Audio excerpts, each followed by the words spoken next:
నమస్తే అండి.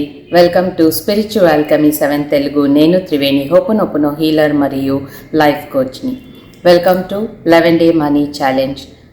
ఎవరెవరు ఈ వీడియోని ఫస్ట్ టైం చూస్తున్నారో, ఇంతకు క్రితం వీడియోస్ చూడలేదో వాళ్ళు నేను ఈ వీడియోలో ఏం చెప్తానో అది చేయొద్దండి.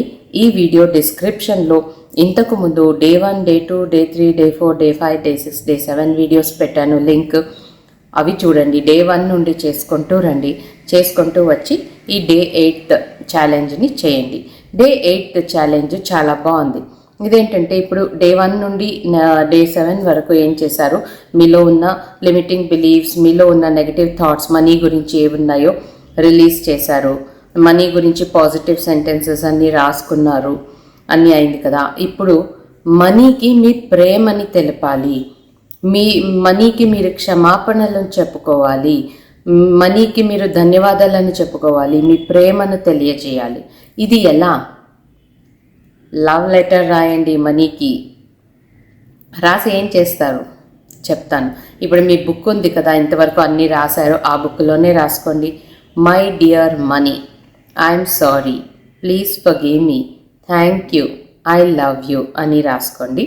దాని కింద ఐఎమ్ సారీ అని రాసి మీరు డబ్బుకి ఏ విషయాలకు సారీ చెప్పాలనుకుంటున్నారు. మీరు చిన్నప్పటి నుంచి డబ్బుని విచ్చలవిడిగా ఖర్చు చేశారా, లేదా డబ్బు పట్ల ఏమైనా అవమానకరంగా మాట్లాడారా, లేదా డబ్బుని అగౌరవంగా చూసారా, ఇలాంటి వాటికంతా మీరు క్షమాపణలను అడగండి. ప్లీజ్ ఫర్గివ్ మీకి మీ నుండి తెలుసో తెలియకనో ఏదైనా తప్పులు జరుగుంటే, డబ్బుల్ని మీరు ఎక్కడైనా పెట్టి మర్చిపోయి ఇలాంటివన్నీ పాత సామెతలు ఇలాంటివన్నీ, లేదా వేరే వాళ్ళ దగ్గర మీ దగ్గర డబ్బులు ఉన్నా మీరు వేరే వాళ్ళ దగ్గర డబ్బులు లేదు అని అబద్ధాలు చెప్పడం, ఇలాంటివి చేసుంటే కనుక దానికంతా మీరు ప్లీజ్ ఫర్గివ్ మీ అంటూ దానికి చెప్పుకోవచ్చు. ఇక నెక్స్ట్ థ్యాంక్ యూకి డబ్బులు ఇంతవరకు మీకు ఏమేమి ఇచ్చింది దానికంతా ధన్యవాదాలు చెప్పుకోండి. ఇక లాస్ట్ ఐ లవ్ యూకి మీకు డబ్బు మీద ఉన్న ప్రేమను తెలియజేయండి. డబ్బును మీరు ఎందుకు ప్రేమిస్తున్నారు అనేదాన్ని వివరంగా రాసుకోండి. రాసుకొని ఆ బుక్లోనే అలానే పెట్టేసుకోండి. ఇది ఎందుకంటే డబ్బుకి మీ ఫీలింగ్స్ చెప్తున్నారు ఇక్కడ కాబట్టి ఈ లెటర్. సో ఈ day challenge love letter to money. So రాసుకోండి ఈ మనీ లవ్ లెటర్. మీరు ఆల్రెడీ చాలామంది నాకు పాజిటివ్ రిజల్ట్స్ చెప్తున్నారు. సో ఇంకా అందరికీ పాజిటివ్ రిజల్ట్స్ రావాలని కోరుకుంటున్నాను. కాబట్టి మీరు ఈ లెటర్ తొందరగా రాసేసేయండి. ఎవరెవరు మధ్యలో డే 2, డే 3 అలా చేసి మధ్యలో ఒకరోజు గ్యాప్ వచ్చేస్తుందో, మళ్ళీ తర్వాత ఎలా ఫస్ట్ నుంచి కంటిన్యూ చేయాలా, అక్కడి నుంచి చేయాలా అని డౌట్ అడుగుతున్నారు.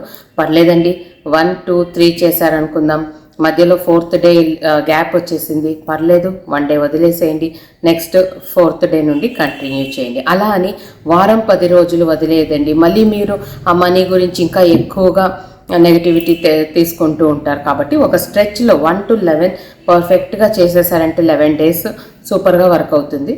మధ్యలో ఏదో కారణాల వల్ల 1 రోజు 2 రోజు కుదరలేదంటే పర్లేదు, నో ప్రాబ్లం. మీరు ఆ ఒక్కరోజు మాత్రం మిస్ అయిందంటే పర్లేదు. బట్ ఇవంతా సింపుల్లే కదండి. మనీ కావాలి కదా మీకు.